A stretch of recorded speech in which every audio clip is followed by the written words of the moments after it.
What's up guys, hello everyone, welcome to my YG channel. In this video I'm going to show you how to get iOS 16.1 beta profile download. Let's get started. Open a link given in the description. So once you open the link, if you scroll down here you can see iOS 16.1.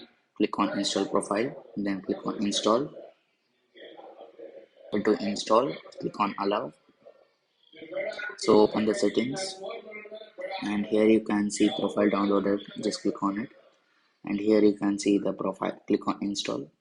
Enter the iPhone passcode, then click on install.